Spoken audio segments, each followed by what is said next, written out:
Hey, what's going on, everyone? Welcome to another one of my infrequent silver scrapping videos. This is a little different than other ones because I'm looking at what it's going to take to take apart some items. First off, I just want to thank a lot of you who have subscribed and been watching these silver videos. The first one I did got picked up by YouTube and has been pushed out and had more viewers in the last few days than we've had in months. So welcome. I don't profess to be an expert on any of this stuff. I am a hobbyist for the most part who has been doing it for a while and just passing along some of my information. All right, so what we have here is 4 items that are silver handled. They're all metallic blades, so they stick. These are various items I've picked up recently and are somewhat surprising. So, for instance, this is a pretty large carving fork, and it is a sterling handle. So if you want to, I'm going to have some trouble showing this on camera, I think, because I keep bumping it, so apologies. Right up here, it said sterling. You can just make it out. So, picked it up. It's very, very heavy. I don't know if it's weighted or not inside, so that's the thing. It does stick up to about this point. The guard is not. It looks like non-magnetic stainless steel to me, and then the sterling handle is not magnetic. Knives, says stainless on it. This is one of the ones that I am pretty sure is sterling handled. So we're going to take it apart. It does not say it on anywhere on it, just says stainless, but the handle itself looks like it. It's not magnetic. This one I picked up at a garage sale for $4. I don't know if it was a good buy or not. It does say sterling on the handle there. Try to get it to focus. There we go. Just make it out. Yeah. And, you know, for $4, I thought it's close. And then this one is stainless on the top. It does. This one was one that was really hard to find, the writing on it. It is right there under my thumb. It says sterling handled. And nothing nice about these. So that's what we're working with. I'm gonna put on some safety gear here. I've got some glasses. I'm going to wear a mask because I don't know what kind of fumes this is gonna, not fumes, I don't know what kind of material this is gonna kick out. So I'm gonna throw a mask on, and I recommend gloves, but glasses definitely at the minimum. And the mask I'm thinking is a good idea. So we got a Dremel tool with a cutting blade. And let's get on some old work gloves here, just to hold on to this stuff because it might get hot. And we are going to cut in and see what we can come up with here. I don't honestly know what the best way to go at this stuff is, so we're just gonna give it a shot here. I'm gonna basically go where the magnetic stops. So right, you can kind of see there's a seam, and that's where I'm going to cut into it. So let's get this going. I think I might time lapse this stuff, so let me throw this on. Time lapse.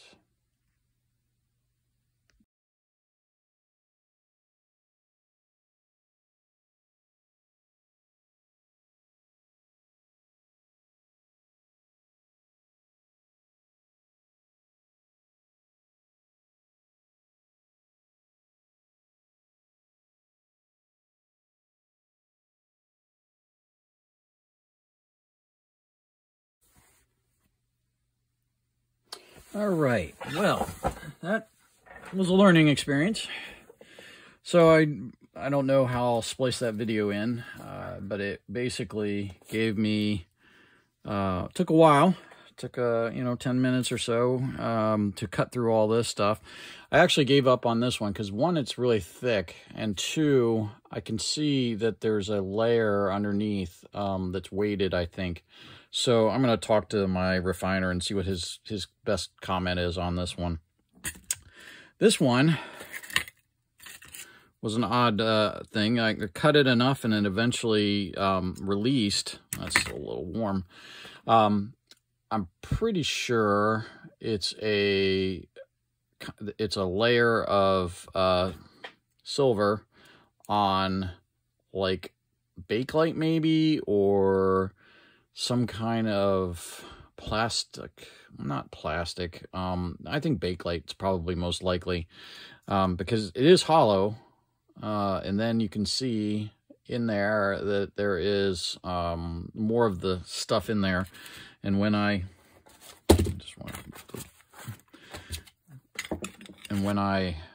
pulled it out, it was still kind of liquidy because of the heat that had been generated by cutting into it. So it slid right out.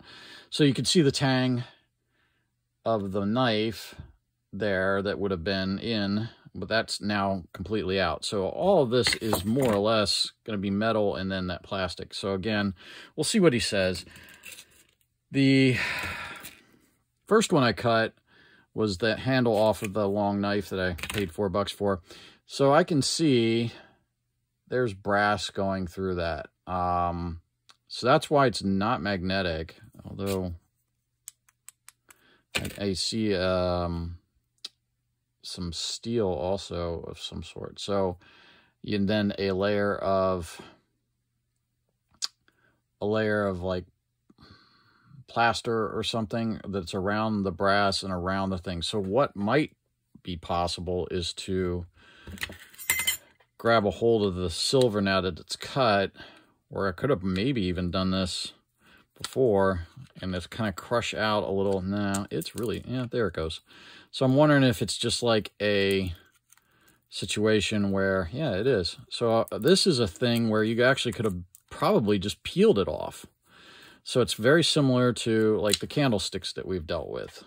So I'll just peel that off. It's not going to yield much, although it's pretty thick. And I'll just go down as far as I can. There was little to worry about on the knife blade, but you can see this one was at this weird situation. So something I wasn't really expecting was that you could peel off the silver. So that's something to keep in mind. I don't know how you would know that, but kind of curious. And then the last one is another situation where you've got a solid piece going through the center there. And again, I bet you can peel off. Let me see if I can get a hold of that somehow. Once you kind of crush the plaster or whatever it is, it should give you something to hold on to. Yeah, there it goes. So in this situation as well,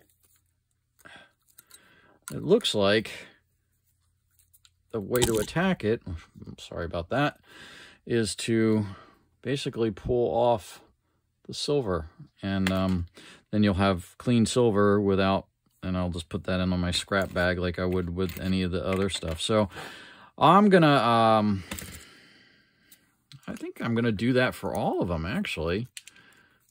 Look at that. So this should give us an idea of what to do. So what I'm gonna do is I'm gonna stop the video.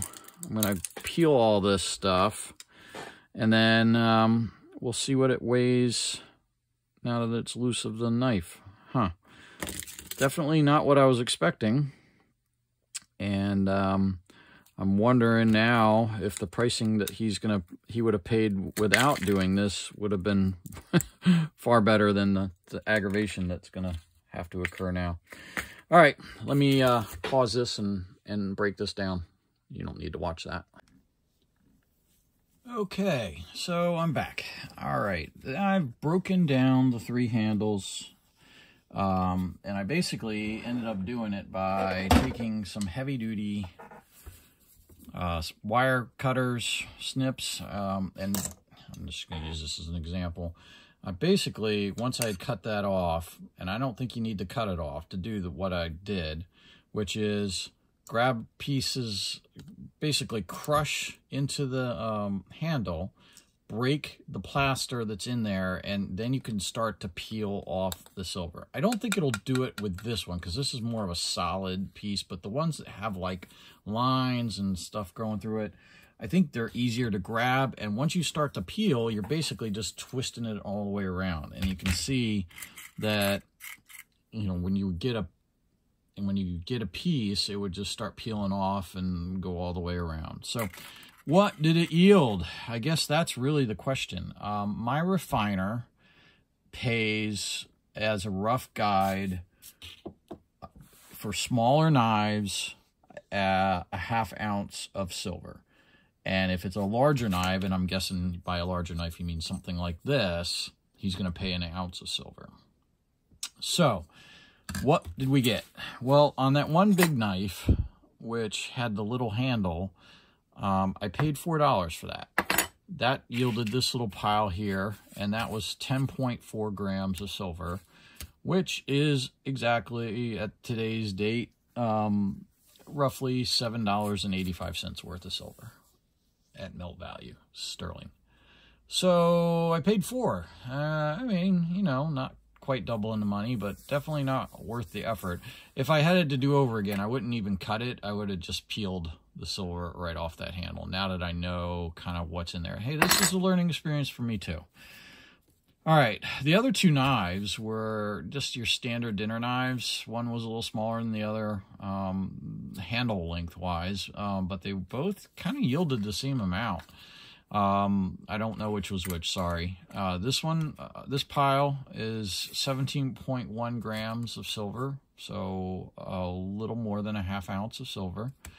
$12.92 is your melt value roughly at today's date, in May of 2023.